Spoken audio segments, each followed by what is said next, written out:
Now we will see what is epidermis and its characteristics. So epidermis is the outermost layer of cells which is seen on plants. Okay. The epidermis is usually made up of single layer of cells like this. Only single layer will be the single layer of cells. In some plants living in very dry habitat like desert and all, the epidermis may be thicker since they have to protect the plants from the water loss. Okay.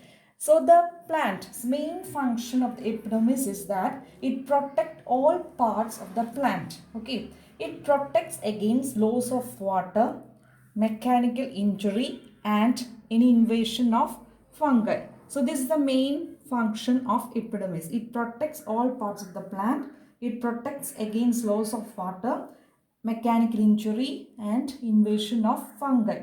Okay, so usually it will be like a thin like one layer of cells only we can see without any intercellular space. Means if you see this one, cells are arranged compactly without intracellular spaces. Okay, so no gas or nothing can come inside. So some stem we can see stomata. Already we have seen stomata like this which contain stomata. What is the function of the stomata?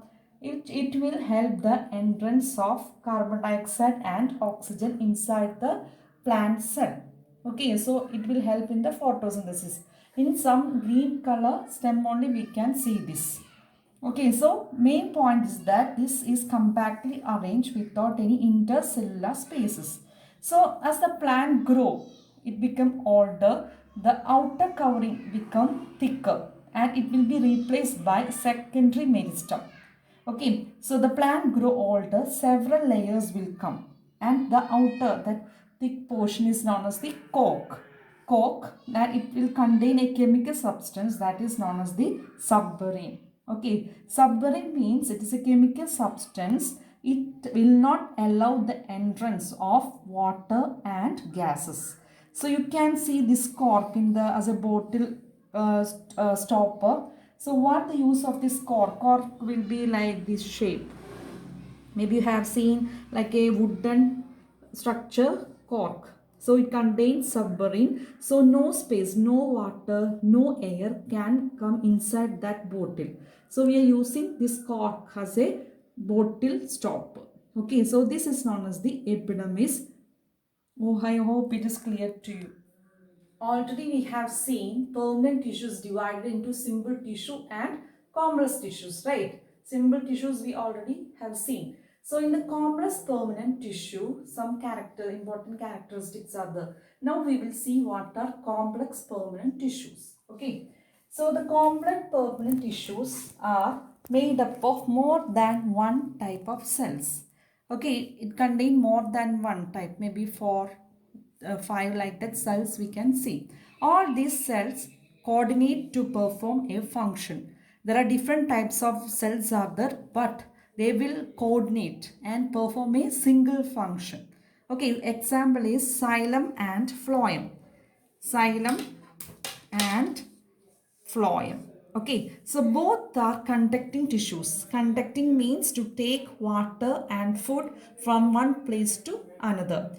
That we will see in the next session. So it will conduct the water and food from one place to different parts of the plant. Examples for complex permanent tissue are xylem and phloem. So both are conducting tissues. Conducting means it will take the food and water from one place to another. Okay, that we will see in the next session, and it constitutes a vascular bundle. So these are known as the complex permanent tissue. Example xylem and phloem. Both are conducting tissues and constitute a vascular bundle. I think you know that the plants will take the water from the soil through the root. Then have you ever thought about that? How this water will reach in the different parts of the plant? It is with the help of a complex permanent tissue that is known as the xylem. Okay, it will transport the water from the root to the stem and different parts of the plant. So now we will see what are the characteristics of xylem and what are its function and what all types of cells are present in xylem. Okay. So xylem, it is for the conduction of water. Don't forget it. Okay, xylem is for the conduction of water from the roots to the different parts of the plant body. So xylem contains four types of cell. Xylem tracheids, xylem vessels, xylem parenchyma and xylem fibers. Okay, xylem tracheids, xylem vessels, xylem parenchyma and xylem fibers.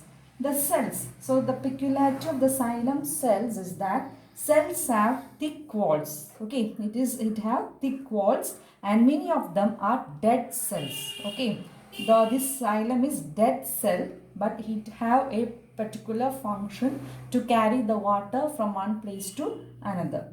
This allows them to transport water and minerals vertically. Vertically means how? Like this. Okay, this is vertical. Okay, so the water from the roots, it will taken up through these xylem vessels. Okay, so that tracheids and vessels. So I told you four cells, four types of cells are there. So this first one, tracheids and vessels, are vertical. It will be arranged, it will be a tube-like structure that have some functions are there, which is transporting the water vertically. So the water will be transported upwards. Okay, remaining two other cells are xylem parenchyma and xylem fibers. So xylem parenchyma's main function is that parenchyma store food and it also do the sidewise conduction of the water. So, okay, the parenchyma store food and sidewise conduction of the water. And the fibers are mainly supportive in function. Okay, so these are the four types of cells present in the xylem.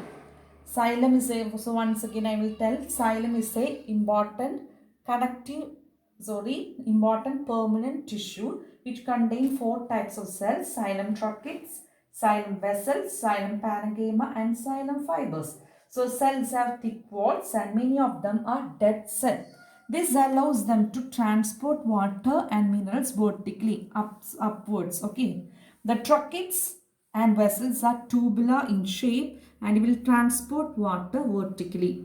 Parenchyma store food and sidewise conduction. Then fibers are mainly supportive in function. So when you see a plant, this xylem will be arranged one above other. Okay, xylem cells will be arranged one above other. So this all will help in the vertical conduction of the water from the roots to the upwards to the different parts of the plant. So don't forget that xylem is for the conduction of water. Okay. Can you tell me who will prepare food for the plants?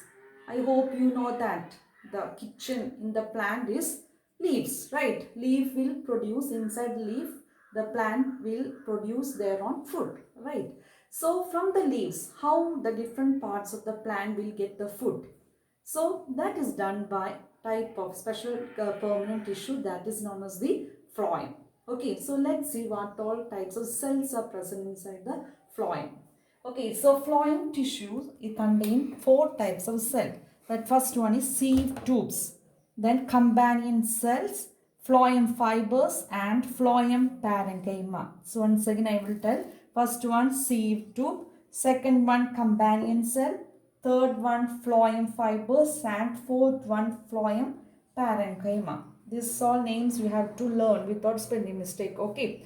So sieve tube, when you are taking sieve tube, it contains tubular cells like this, like a tube-like structure will be there with perforated walls, means holes, some perforation like holes we can see on this tubular cells. So first one is the sieve tube, which plays an important role in the conduction of the food. So main function of the phloem tissue is to conduct the food from the leaves to other parts of the plant. So the function of the phloem is to transport food from the leaves to other parts of the plant. So I said to you before, xylem can conduct the water only vertically, right? From the soil, it will go up, right? But in the case of this phloem vessels, it can go in any direction. That's the difference between xylem and phloem.